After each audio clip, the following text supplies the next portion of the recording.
ভাই আপনি যখন রাজনীতি করতেছেন আপনাকে দখল করেই থাকতে হবে। আবার যাতে আগের কালচার লেজুর ভিত্তিক রাজনীতি ফিরে না আসতে পারে, কোনো ধরনের আমরা রিস্ক নিতে চাচ্ছি না।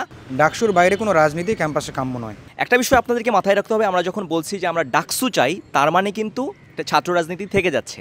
তাহলে আমরা কি চাচ্ছি? ছাত্র রাজনীতি ঢাকা বিশ্ববিদ্যালয় থেকে নিষিদ্ধ করা যাবে না। কোনো রাজনৈতিক দল ঢাকা বিশ্ববিদ্যালয় ক্যাম্পাসে তাদের দলীয় কার্যক্রম পরিচালনা করতে পারবে না। ৭১ সালে যে বিপ্লব হয়েছিল, সেই বিপ্লব কিন্তু আমাদের বেহাত হয়েছিল একটা কারণে, আমাদের মধ্যে ঐক্য ছিল না। ছাত্র রাজনীতি নিষিদ্ধ করতে হবে, বা আমরা ছাত্র রাজনীতি নিষিদ্ধ চাই কিনা। একটা বিষয় আপনাদেরকে মাথায় রাখতে হবে, আমরা যখন বলছি যে আমরা ডাকসু চাই, তার মানে কিন্তু ছাত্র রাজনীতি থেকে যাচ্ছে।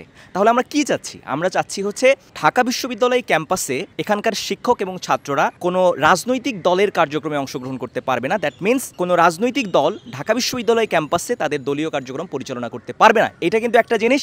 আর আরেকটা জিনিস হচ্ছে আমরা ডাকসু চাচ্ছি। তার মানে কি? ডাকসু চাচ্ছি মানে ওইখানে ছাত্র রাজনীতি আছে, একটা স্টুডেন্ট পলিটিক্স আছে, কিন্তু আমরা কি চাচ্ছি না? আমরা চাচ্ছি না যে ঢাকা বিশ্ববিদ্যালয় ক্যাম্পাসে কোনো ছাত্র এবং শিক্ষক যাতে কোনো ধরনের দলীয় কার্যক্রমে অংশ যাতে না নেয়, এটা হচ্ছে আমাদের দাবি। তাহলে ঢাকা বিশ্ববিদ্যালয় ক্যাম্পাসে সকল দলীয় মানে হচ্ছে আওয়ামী লীগ, বিএনপি, জামাত, ডান বাম সহ ছাত্র শিবির, ছাত্রলীগ, ছাত্র দল, ছাত্র ইউনিয়ন, ছাত্র শক্তি, এরকম দলীয় রাজনীতির সাথে যাতে কোনো ছাত্র বা শিক্ষক জড়িত হতে না পারে, বা দলগুলো যাতে ঢাকা বিশ্ববিদ্যালয় ক্যাম্পাসে কোনো দলীয় কার্যক্রম পরিচালনা না করতে পারে, সেই দাবি আমরা জানাচ্ছি। ভাই আপনি যখন রাজনীতি করতেছেন আপনাকে দখল করেই থাকতে হবে। ইতিহাস সাক্ষী দেয় যে রাজনৈতিক দল ঢুকলে রাজনৈতিক দলের গুন্ডা ঢুকবে, রাজনৈতিক দলের টাকা ঢুকবে, রাজনৈতিক দলের অস্ত্র ঢুকবে। It's as simple as it is. So এগুলো উপেক্ষা করার কোনো সুযোগ নাই। কোনো ধরনের আমরা রিস্ক নিতে চাচ্ছি না।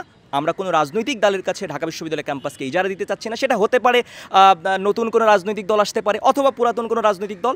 কারোর জন্য আমরা সেই সুযোগটা রাখতে চাচ্ছি না। আমরা একটা হিংস্র পশু থেকে আরেকটা হিংস্র পশুর খাঁচায় বন্দী হতে চাই না। আমাদের বক্তব্য একদম ক্লিয়ার।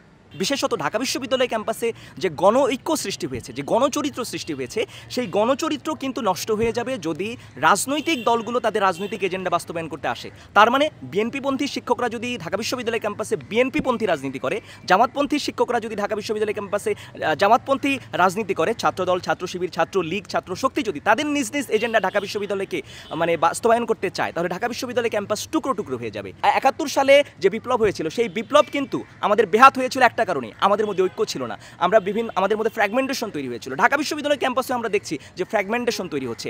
এখন ক্ষমতার জন্য যারা লড়াই করবে তারাই কিন্তু আমাদের বিপ্লবের জন্য শত্রু হিসেবে বিবেচিত হবে। তাই আমরা মনে করি আমাদের ক্যাম্পাসকে ঐক্যবদ্ধ রাখতে হলে, গণঅভ্যুত্থানের গণচরিত্রকে যদি আমরা রক্ষা করতে চাই, তাহলে অবশ্যই ঢাকা বিশ্ববিদ্যালয় ক্যাম্পাসে সকল দলীয় ছাত্র শিক্ষক রাজনীতি নিষিদ্ধ করে বাংলাদেশপন্থী রাজনীতি করতে হবে ডাকসুর মাধ্যমে। স্বেচ্ছায় বা অনিচ্ছায় আমরা লেজুর ভিত্তিক রাজনীতির সাথে আমরা সম্পৃক্ত ছিলাম। তো আমরা এখন সাধারণ শিক্ষার্থীর কাতারে গিয়ে নিজেদেরকে এভাবে আমাদের ক্যাম্পাসে এই ধরনের রাজনীতি চাই, যেখানে শুধু ডাকসু কেন্দ্রিক, কোনো দলীয় রাজনীতি যাতে ক্যাম্পাসের পরিবেশকে অস্থিতিশীল না করতে পারে, আবার যাতে আগের কালচার লেজুর ভিত্তিক রাজনীতি ফিরে না আসতে পারে, আমরা এটা চাই না। আমরা চাই হচ্ছে যে ডাকসু কেন্দ্রিক, ডাকসু নির্বাচন হোক, নির্বাচনের মাধ্যমে যারা ডাকসুর নেতৃত্বে আসবে তাদের মাধ্যমেই আমরা যে কোনো দেশের প্রয়োজনে আমরা আন্দোলনে একত্রিত হব।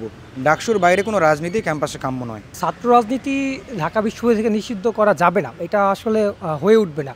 কিন্তু ক্যাম্পাসে যে আগের ছাত্র রাজনীতি ছিল, সেটা ছিল দলীয় ছাত্র রাজনীতি, লেজুর ভিত্তিক ছাত্র রাজনীতি। সেইখানে ছাত্রদের অধিকার আদায়ের থেকেও সবচেয়ে বড় যেই কাজটা হইতো, সেইটা হইতো যে অধিকার আদায়ের নামে, শিক্ষার্থীদের অধিকার আদায়ের নামে তারা দলীয় অধিকার রক্ষা করতো, এবং যারা আপনার বিরুদ্ধাচরণ করতো বা সমালোচনা করতো, এবং তাদেরকেই মূলত প্রতিহত করা ছিল যে ক্যাম্পাসে যেই ছাত্র রাজনীতি, সেটার উদ্দেশ্য। ছাত্র প্রতিনিধিত্বমূলক ছাত্র রাজনীতি চাই, এবং আমরা সংসদ নির্বাচন চাই হলগুলোর, এবং ডাকসু নির্বাচন চাই, এবং আমরা চাই যে যারা প্রতিনিধি হবে তারা যেন কারো উদ্দেশ্য বাস্তবায়ন না, তারা যেন শুধুমাত্র শিক্ষার্থীর উদ্দেশ্যই বাস্তবায়ন করে। সর্বোপরি ছাত্রদের যে ডিমান্ডগুলো থাকবে, সেই ডিমান্ডগুলোর প্রাধান্য থাকবে, এরকম ছাত্র রাজনীতি আমরা ক্যাম্পাসে প্রত্যাশা করি। যখনই যেই ছাত্ররা যারা রাজনৈতিক দল ক্যাম্পাসে এসেছে, রাজনৈতিক দলের এজেন্ডা বাস্তবায়ন করেছে সেই রাজনৈতিক দলগুলোই। স্বৈরাচার হাসিনার যে ছাত্রলীগ সংগঠন ছিল, সেই ছাত্রলীগই মূলত কী করছে যে তাদের কাজগুলোকে এই বিশ্ববিদ্যালয় সহ সারা বাংলাদেশের ক্যাম্পাসগুলোকে বৈধতা দিয়েছে। বাজেট প্রণয়নের ক্ষেত্রে আমাদের শিক্ষা বাজেট যে 90 সালে যদি আমরা 10 দফার ভিত্তিতে দেখি, যে শিক্ষা বাজেট ছিল যে 5% করে রাখতে হবে যে শিক্ষা, সেখানে হলো যে কি 1 বা 2.2% বাজেটের মধ্যেই কী করছে যে স্বৈরাচারের দোষর ছাত্রলীগ তারা হচ্ছে যে এইটাকে আনন্দ উল্লাস করেছে প্রতিটা ক্যাম্পাসে। যেটা হলো যে আমরা যদি পরবর্তীতে দেখি 2002 সালের শাসন ব্যবস্থাও যদি দেখি, যে বিএনপি জামাতের শাসন ব্যবস্থাও, সেখানেও হচ্ছে যে তাদের দলীয় যে এজেন্ডা বাস্তবায়ন করার জন্য তাদের ছাত্র সংগঠন যে সাধারণ শিক্ষার্থীদের কাছে লাফিয়ে উঠেছে।